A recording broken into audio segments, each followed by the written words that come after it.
Diz um antigo provérbio nas terras secas do sertão que o diabo nunca precisa roubar uma alma. Ele simplesmente espera que a fome e o desespero tornem o preço barato o suficiente para comprá-la. A ganância humana é o convite mais silencioso para a escuridão.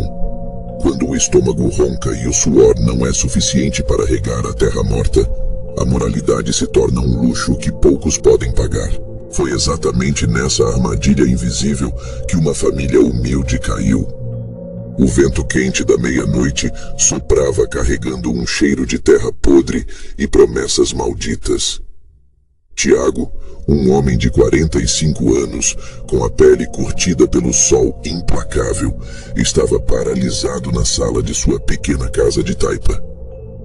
Ele olhava para a figura de sua esposa, Mariana, banhada pela luz pálida da lua. Ela já não vestia os velhos trapos de algodão floral que costumava usar no campo. Seu corpo magro agora estava coberto por um vestido de seda vermelha luxuosa, um tecido que exalava um cheiro inconfundível de enxofre e dinheiro sujo. Seus olhos castanhos e gentis haviam desaparecido completamente. No lugar deles, duas órbitas brilhavam com um escarlate demoníaco, frio e totalmente vazio. Ela segurava uma mala de couro caro, pronta para atravessar a porta e abandonar o marido e o próprio filho, sem olhar para trás. Não havia amor, nem pena. Apenas a frieza absoluta de quem já havia entregado o seu espírito em uma encruzilhada. Muitos acreditam que a riqueza traz a liberdade, mas a ilusão do dinheiro fácil cobra um imposto macabro que a moeda humana não pode pagar. Para entender como uma mãe tão amorosa se transformou em uma criatura oca e sem alma, precisamos voltar ao início deste pesadelo psicológico. A verdadeira tragédia começou muito antes daquela noite, exatamente no dia em que a seca do Nordeste destruiu a última gota de esperança daquela casa. A terra rachada do sertão não perdoa quem não tem dinheiro para chorar. Tiago apertava as mãos calejadas contra o rosto. O suor escorria sob a aba de seu velho chapéu de palha. Sua camisa xadrez desbotada colava no corpo cansado.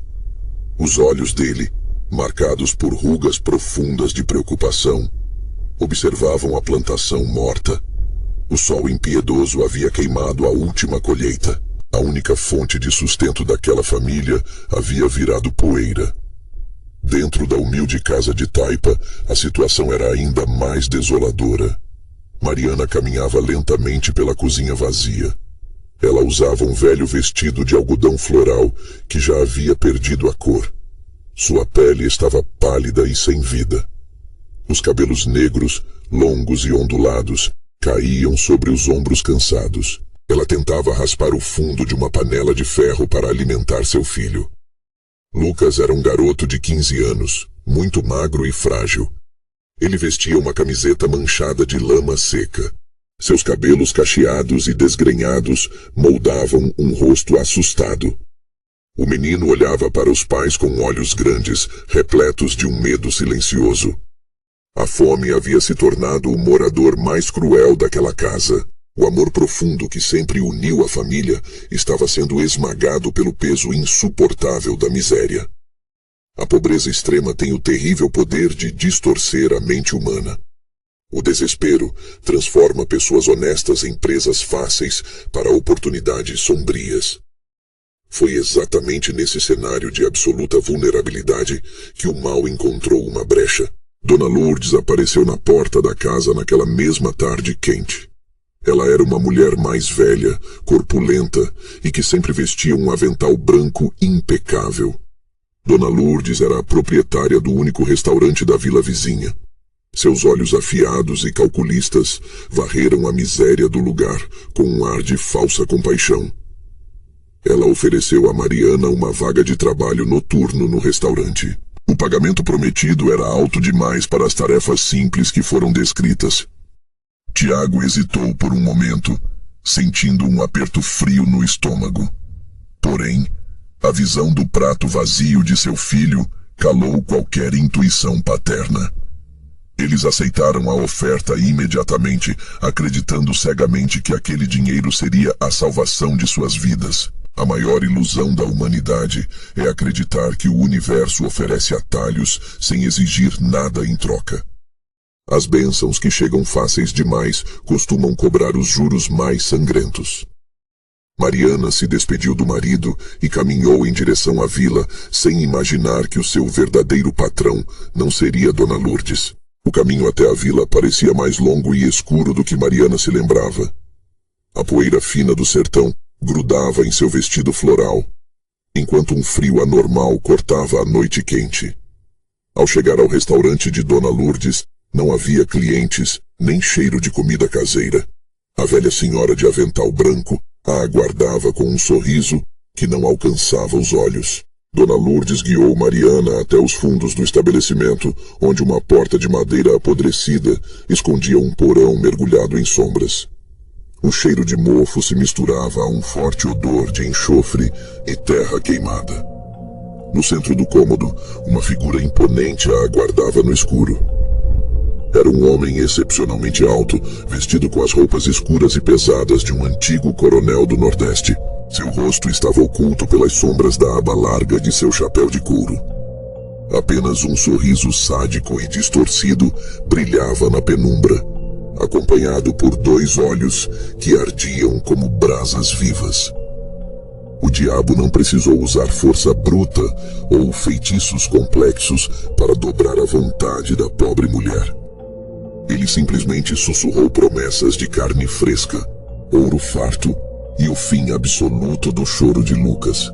O contrato não foi assinado com sangue em um pergaminho, mas com um aperto de mãos gelado que sugou o calor do coração de Mariana. Ela aceitou a oferta, iludida pela mentira de que poderia controlar as trevas para salvar sua família. No dia seguinte, a transformação na casa de Tiago foi drástica e assustadora.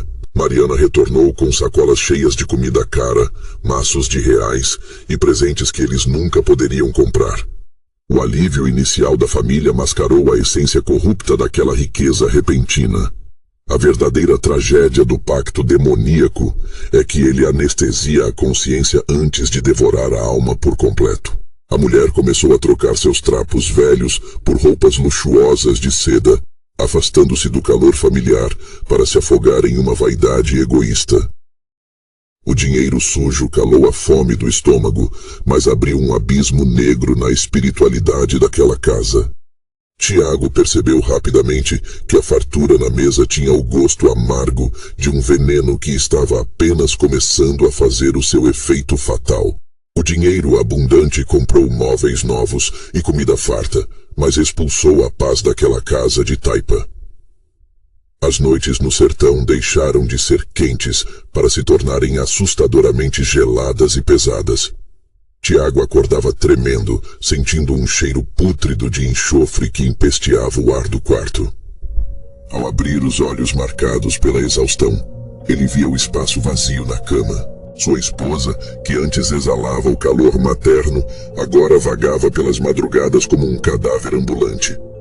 Certa noite, o agricultor de camisa xadrez desbotada seguiu os passos silenciosos dela até a sala.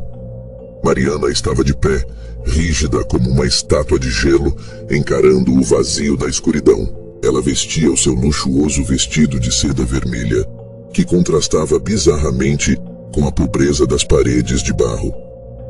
Quando Tiago tocou o ombro dela com suas mãos calejadas, um frio mortal percorreu sua espinha. A mulher virou o rosto devagar, exibindo uma expressão de pura maldade. Seus olhos castanhos haviam sumido, substituídos por 2 órbitas que brilhavam com um vermelho demoníaco na penumbra.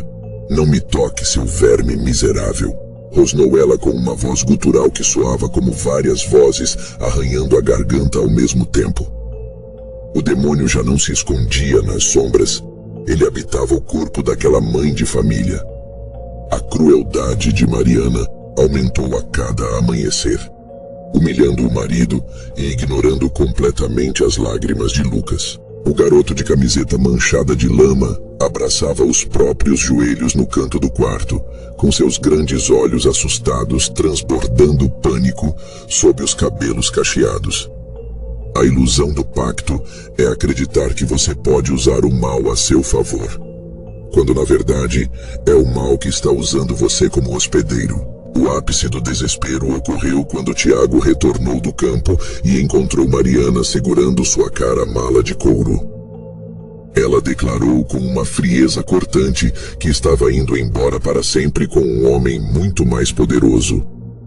Tiago implorou de joelhos pela sanidade da esposa, lembrando-a do filho que eles construíram com tanto suor e amor. A mulher de seda vermelha apenas deu uma risada sinistra, deu as costas e sumiu na poeira da estrada. A dor do abandono rasgou o peito de Tiago e Lucas, transformando a casa em um túmulo silencioso. Dias depois, remexendo nos escombros do que restou do amor materno, o jovem Lucas encontrou uma carta bizarra com letras trêmulas. O papel amarelado ordenava que o menino a procurasse em um lugar chamado Vila dos Corvos. Tiago, sentindo o suor frio do perigo, procurou os anciãos da região e descobriu a terrível verdade.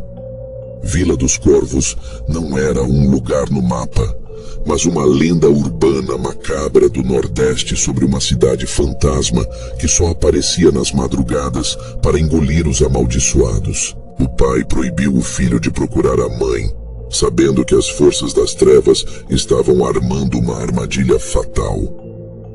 Contudo, a saudade cega de um filho por sua mãe é o veneno perfeito para a manipulação do mal. Naquela mesma madrugada, enquanto o cansaço vencia o corpo de Tiago, Lucas fugiu pela janela de seu quarto.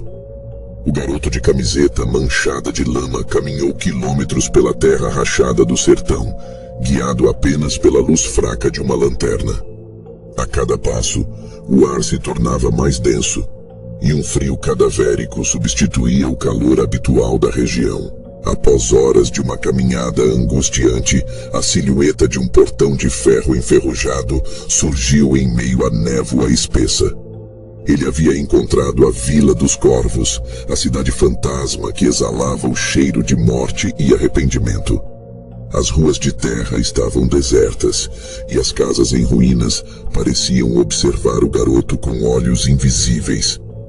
No meio da neblina, uma figura feminina emergiu lentamente das sombras. Era Mariana, mas a mãe amorosa havia sido completamente devorada pela entidade sombria.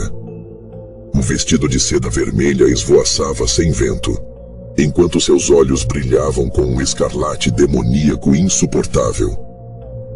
Venha para mim, meu filho amado. A escuridão tem muito ouro para nós. Sussurrou ela com uma voz gélida que congelou o sangue de Lucas. O menino cacheado os paralisou, incapaz de correr ou gritar. Foi então que uma sombra colossal engoliu a luz da lua. O diabo, trajado com as roupas escuras de um coronel impiedoso, revelou seu sorriso sádico e seus olhos de brasa viva.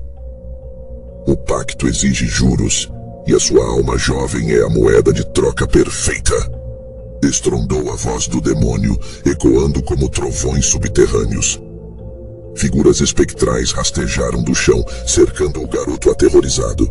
De repente, um grito desesperado rasgou o silêncio fúnebre. Tiago, com seu chapéu de palha em farrapos e o rosto banhado em suor frio, avançou contra a multidão de sombras. O pai não tinha armas mágicas, apenas a força brutal do amor incondicional. Ele agarrou o braço de Lucas com suas mãos calejadas e o puxou violentamente para trás. Mariana emitiu um guincho gutural e bestial, ordenando que as trevas devorassem o próprio marido. Tiago não olhou para trás, arrastando o filho pelo pó da estrada maldita, enquanto as garras fantasmas tentavam rasgar suas costas. Eles cruzaram o portão enferrujado exatamente no instante em que o primeiro raio de sol cortou o horizonte. Um urro ensurdecedor ecoou pela planície e a Vila dos Corvos se desfez em cinzas e vento, levando Mariana para sempre para o abismo. A lição que ficou marcada na alma daquele pai e filho é que não existe riqueza no mundo que compense o preço de vender a própria luz. O mal sempre entrega a ilusão do luxo com uma mão, apenas para roubar a sua família com a outra. A verdadeira prosperidade reside na paz de uma consciência limpa e no abraço daqueles que amamos, mesmo em uma casa de barro. Você tem coragem de olhar para os cantos escuros da sua própria ambição? Deixe o seu comentário abaixo confessando qual seria o seu maior ponto fraco se o diabo batesse à sua porta esta noite. Não se esqueça de curtir este vídeo e se inscrever no canal Pactos da Meia-Noite. Continue conosco, pois as lendas urbanas e os contratos obscuros nunca dormem, eles apenas esperam você fechar os olhos.